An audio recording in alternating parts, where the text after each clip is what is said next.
Chapter 3 Tattletale. Xue Fanxin held the night pearl and looked around the empty cave.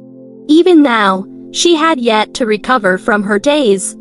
Seeing the messy rocks on the ground and recalling what had just happened, she felt like she was in a dream. Wait, she had to get her thoughts together. She had pressed down on the explosive device and perished together with Zhang Dongbei and Pei Zhengyang, the two scums.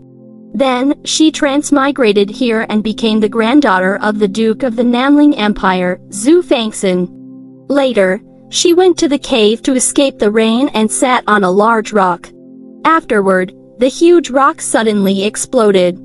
There was a crystal coffin inside, and in it was a handsome man.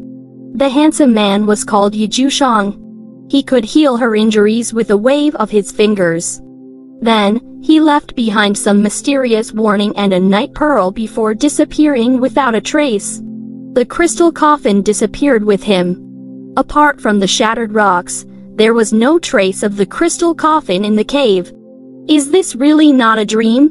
Xue Fanxin pinched her arm hard and realized that it hurt. She was certain that she was not dreaming. All of this was real. This was a fantasy world. No matter what, good fortune awaited those who survived a calamity. Now, shouldn't she be thinking about how to return to the Duke's estate?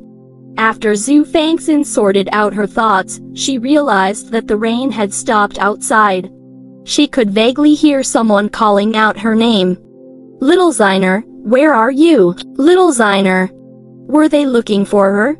With doubts in her heart, Xue Fanxin walked out of the cave. The moment she reached the outside, she bumped into the person who was looking for her. It was a white-bearded elder who led a search party for her. When the elder saw Xue Fanxin, he was so happy that he shed tears. Little Xiner, Grandpa has finally found you. Thank God you're okay, thank God you're okay. Grandpa Xue Fanxin called out stiffly. For some reason, she felt extremely close to the old man, as if he were her biological grandfather. Was the host's mind playing tricks on her? The old man was the Duke of the Nanling Empire, Zubation. He had been open and honest his entire life and had been loyal to the country. However, he led a bad life in his later years. He didn't know whether his only son was dead or alive, while his only granddaughter was born, an idiot and a waste.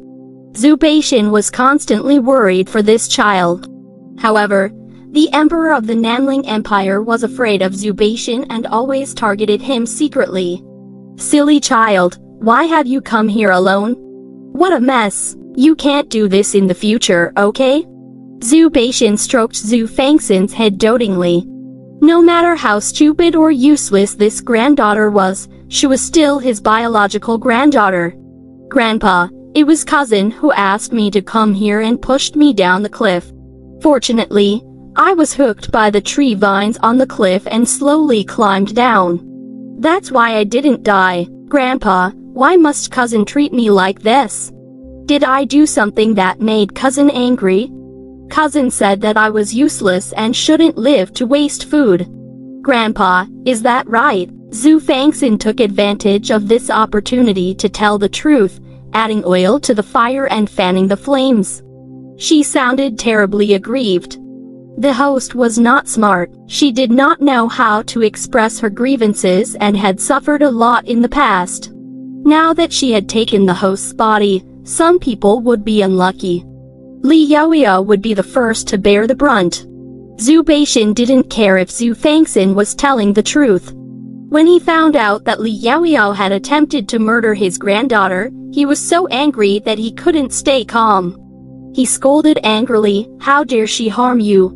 Little Xiner, Grandpa will definitely seek justice for you.